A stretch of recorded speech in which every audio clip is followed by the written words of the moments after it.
咁而家我做好冚住咗佢咧，就等佢個表皮嗰度好乾。咁而家咧我就要着咗個爐咧，就興住佢咧，就好似個焗爐咁樣噶啦。咁啊，我就落翻啲咁多油，少少地，咁啊就等佢就全部撈勻咗佢。火咧就要盡量細嘅，咁因為我哋生煎啊嘛，咁啊唔可以話太大火。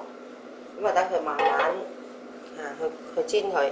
咁我哋呢個咧，我哋係唔放水㗎。咁所以咧，我哋就逐個放喺度啦，就唔同餃子。餃子咧就要放啲水落去嘅。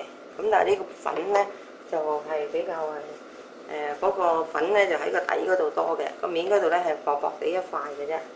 咁所以我咧就慢慢煎咗個底先。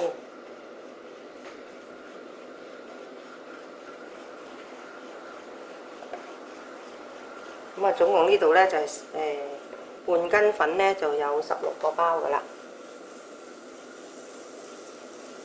如果都聽到少少吱吱聲，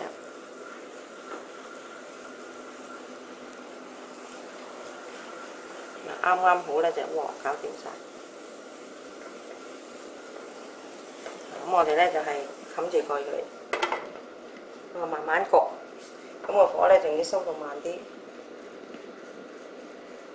收到好慢嘅，好似咧就係我哋焗披薩咁上下。你睇下佢係點咯喎！而家就漲起啦，肥起嚟啦。咁我一睇下呢個先。咁啊，慢慢火啦。咁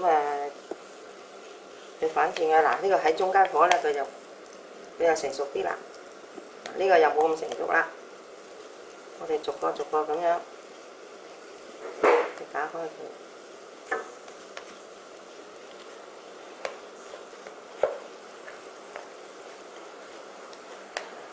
撳一撳佢咯，咁佢又好似兩頭兩尾都係咁齊整啦。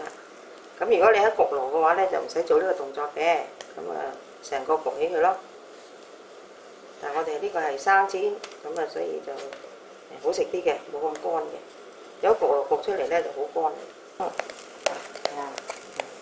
我哋啦，咁我又要啲油好密咯喎，咁我要落翻少少落去啦。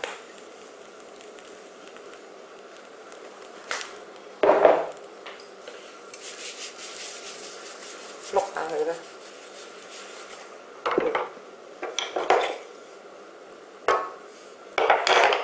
咁我哋又冚翻住佢，又焗一陣佢。咁個火咧就微微地收翻細少少添。嗱呢啲雞絲羅度好啦，你可以隨時收得慢，好慢。大概應該係5分鐘左右搞掂，都得㗎啦。靚啊！咁我要預備隻碟先。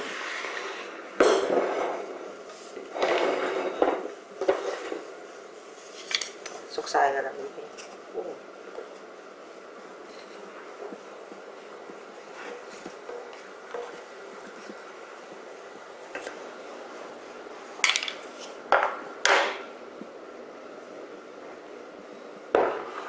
嗱，整好啦。